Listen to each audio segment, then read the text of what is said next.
In July 2026, xAI took the rare step of entering the federal court system to file a civil lawsuit against one of its own users.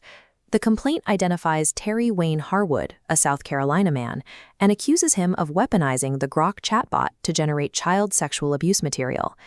This chart shows that the filing is part of a massive internal enforcement campaign. In 2026 alone, xAI suspended over 52,000 accounts and filed 73,000 reports to the National Center for Missing and Exploited Children, resulting in 244 arrests. Given the massive volume of these automated bans, the decision to pursue a single individual through a multi-million-dollar federal litigation represents a significant escalation in corporate strategy. This specific lawsuit targets a single bad actor to establish a precedent in a much larger judicial battle over the legal responsibility of AI developers. The lawsuit details how Harwood bypassed Grok's safety filters using adversarial prompting, a technique where a user structures inputs specifically to evade a model's refusal logic. One method was identity evasion.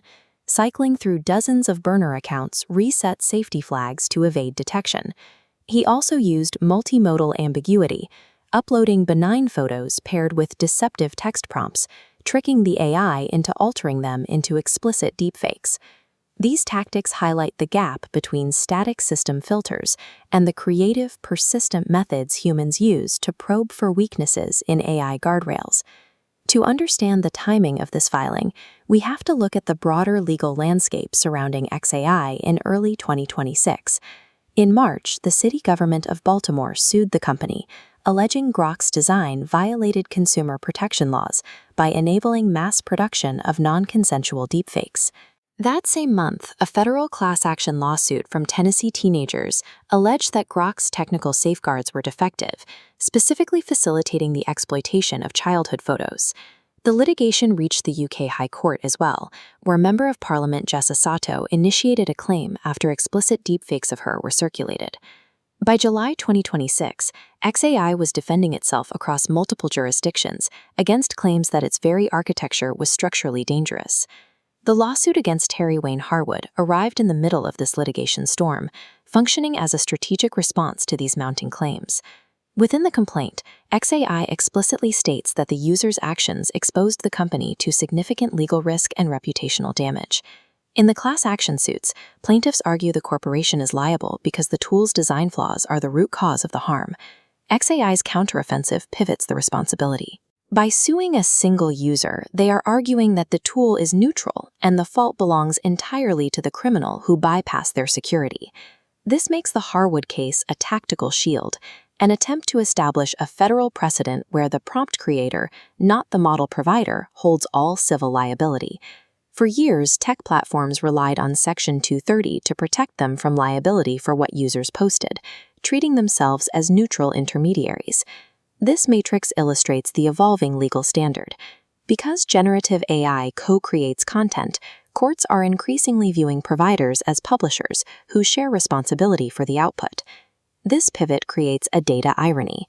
To build their case, xAI relied on its own internal telemetry, detailed logs of account swaps, IP addresses, and prompt histories. Opposing lawyers are already moving to weaponize this tracking data. They argue that if xAI's engineering was precise enough to catch Harwood's every move, the company was negligent for not shutting him down earlier. The very data logs xAI used as a sword to prosecute a user are now being used as evidence to prove the company had deep visibility into the abuse occurring on its platform. Beyond the U.S. courtrooms, global regulators are already codifying these expectations of corporate responsibility. The European Union, China, and Singapore have introduced frameworks that mandate safety by design, requiring AI labs to demonstrate robust guardrails before a tool is ever deployed. The Harwood case sits at the center of this transition.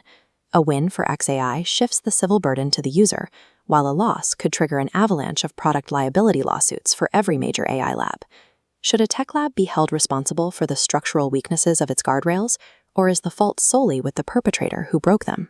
If you found this deep dive valuable, please hit that like button, share it, and subscribe to KYC AI Labs for more science behind the AI headlines.